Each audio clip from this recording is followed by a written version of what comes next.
दोस्तों, आईसीसी ने कर दिया है बहुत बड़ा ऐलान। टेस्ट क्रिकेट मैच, टी20 और ओडीआई क्रिकेट के बाद अब चौथे फॉर्मेट की एंट्री हो गई है।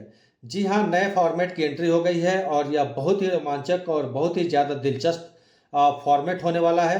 क्योंकि टेस्ट फॉर्मेट बिल्कुल अलग है, 5 दिनों तक चलता रहता है, रोजाना 90 ओवर होते हैं। और टी20 फॉर्मेट बिल्कुल अलग है और 20 ओवर के होते हैं। तो एक पारी में एक दिन में 40 ओवर होते हैं। और वनडे फॉर्मेट में अगर अलग है तो कुल मिलाकर के एक दिन में वनडे गेम में जो है 100 ओवर फेंके जाते हैं।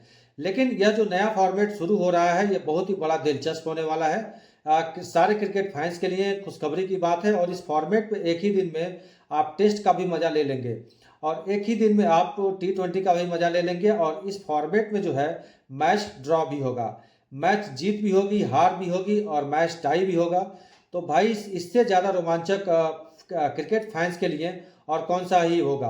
क्योंकि यह जो नया फॉर्मेट है कहाँ कहाँ से आया है, कैसे इम्प्लीमेंट होगा, एक दिन में क्या क्या नियम होंगे, जीत हार क्या क्या पूरा जो है कैलकुलेशन होगा, यह आपको इस मैच के इस वीडियो के जरिए हम आपको बताएंगे।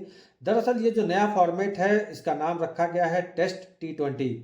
अब जो है, अब नाम से आप थोड़ा समझ जाएंगे कि टेस्ट 20 का मतलब है कि शायद कि टेस्ट में टी20 होगा। बिल्कुल सही बात है, आपने बिल्कुल सही सुना है और समझा है। लेकिन टेस्ट टी20 जो है एक नया प्रारूप है जिसमें दोनों टीमें एक ही दिन में दो दो पारियां खेलेंगी और मैच में कुल मिलाकर के 80 ओवर फेंके जाएंगे। यानी कि दोनों टीमों को कुल मिलाकर के 40-40 ओवर तक एक दिन में खेलने का मौका मिलेगा और उसी में हार जीत तय हो जाएगी। और एक पारी में सिर्फ और सिर्फ 20 ओवर होंगे। यानी कि 2020 की 4 पारियां हो जाएंगी और कुल मिलाकर के 80 ओवर फेंके जाएंगे। और इसमें टेस्ट का नियम भी है, अगर आप 75 रन से कोई टीम पहली पारी में पिछड़ जाता है तो उसे फॉलो ऑन भी खेलना पड़ेगा। हालांकि कप्तानों पर निर्भर रहेगा, लेकिन वो फॉलो ऑन दे सकते हैं, जैसे कि टेस्ट में होता है ना। 200 रन से पिछड़ गई टीम तो उसको फॉलो ऑन खिलाया जा सकता था। और ऐसे ही इसमें 75 रन अगर एक टीम जो है पिछड़ जाती है तो उसको फॉलो ऑन खिला सकती है विपक्षी टीम। हालांकि अभी यह तय नहीं है कि फॉर्मेट जो है वो रेड बॉल से खेला जाएगा या फिर व्हाइट बॉल से खेला जाएगा। कुल मिलाकर के 6 टीमें, 6 टीमों से इस टूर्नामेंट की शुरुआत हो जाएगी। हर टीम में 16 प्लेयर होंगे। कुल मिलाकर के 96 खिलाड़ी इस टूर्नामेंट में हिस्सा ले पाएंगे। अब क्योंकि यह मैच सिर्फ एक ही दिन का होगा तो इससे टेस्ट और टी20 प्रारूप दोनों के कुछ नियम शामिल किए जाएंगे। और दिलचस्प रूप से मैच का नतीजा जीत हार टाई या ड्रॉ किसी भी रूप में आ सकता है। इस प्रारूप के जो संस्थापक हैं गौरव बहिरवानी हैं और उन्होंने बताया है कि इस चैंपियनशिप का पहला सीजन जनवरी 2026 में, यानी अब से कुछ महीनों के बाद शुरू हो जाएगा। जूनियर टेस्ट टी20 चैंपियनशिप के नाम से इस नए फॉर्मेट की शुरुआत हो जाएगी। लेकिन अब आता है कहानी में ट्विस्ट, यहाँ इंटरनेशनल फॉर्मेट नहीं है। शुरुआत में यह सिर्फ 13 से 19 साल के लड़कों के लिए होगा। यानी कि यह अभी सिर्फ अंडर 90 टूर्नामेंट होगा। और 6 टीमें जो होंगी उसमें 3 भारतीय अलग अलग अंडर 90 टीम की होंगी और 3 जो है वो बाहर की टीमों को बुलाया जाएगा और 6 टीमें होकर के ये जो है चैंपियनशिप खेली जाएगी।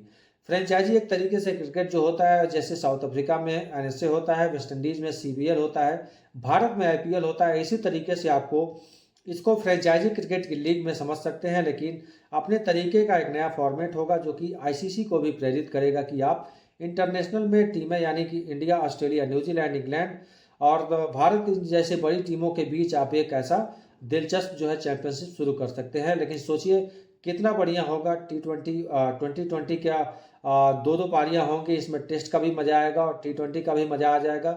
सारे फैंस के लिए काफ़ी जो है मज़ेदार हो जाएगा और मैच भी कुल मिलाकर के 8 या 9 घंटे में ख़त्म हो जाएगा और नतीजे भी एक दिन में आ जाएंगे। तो ऐसे फॉर्मेट में जो चौथा फॉर्मेट है क्रिकेट का, इससे आईसीसी को भी एक प्रेरणा मिलेगी कि यार हम भी एक ऐसा टूर्नामेंट करा सकते हैं। तो देखना ये दिलचस्प होगा कि क्या कैसा लग रहा है और यह फॉर्मेट, और क्या रोमांचक से भरा रहेगा कि नहीं भरा रहेगा। और आप लोगों को क्या लगता है कि अगर टेस्ट मैच में अगर टी20 का जो है उसमें रोमांच आ जाए तो आप लोग कैसा लगेगा, आप लोग कमेंट करके ज़रूर बताइएगा।